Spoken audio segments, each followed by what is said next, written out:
learning more now about the man suspected of firing a gun at an Immigration and Customs Enforcement office in Dallas yesterday. Now, that shooting killed one ICE detainee and critically wounded two others. The gunman, identified by the Associated Press as Joshua Jahn, died by suicide at the scene. Scripps News investigative correspondent Patrick Terpstra is live in our D.C. newsroom now. Patrick, what's the latest on this investigation? Hey, Maritza. Well, we got a pretty meaty update just recently from the head of the FBI, Kash Patel, posting on the social media platform X a lot more information about what was allegedly found at that gunman's house during a search by investigators. Now, Scripps News has obtained a photo of Joshua Jahn of Princeton, Texas. That is who the Associated Press is saying is that suspect. We're still waiting on confirmation of that from law enforcement.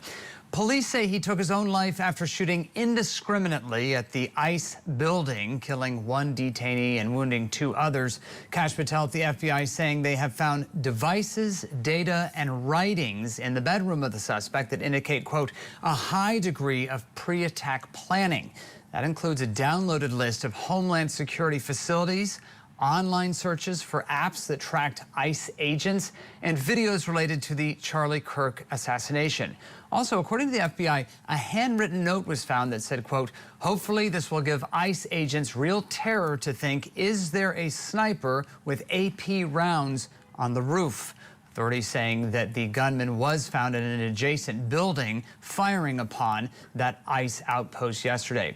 We've also been looking into the background of John. We've not found much, but we did find a 2016 conviction in Texas for marijuana delivery. That was a felony. That's where that mugshot comes from, but no other major criminal records. Also, voting records, because there's been so much asked about his political affiliation. We did find that he was an active registered voter. He did vote in a March 2020 primary election in Texas. He used a Democratic ballot, but we have not found that he was particularly active in any sort of political group. President Trump, others in the administration continue to link the shooting to inflammatory rhetoric from the left. Also, Secretary of Homeland Security Kristi Noem now saying that they're working to better protect ICE locations from an attack like this in the future. We are strengthening all of our security at all of our federal facilities and our detention and processing centers. We also are continuing to hire more and more law enforcement officers, and then make sure that we're educating the public to go out there and to, if you see something, say something. Let people know that if you think there is an individual who may be wishing to do harm to someone in this country, let somebody know. Also still waiting to hear more about the victims. Again, we're talking about 3 detainees, all of them inside a van that was heading inside a Sally Port, a covered area at this location. We know one of them was killed on the scene.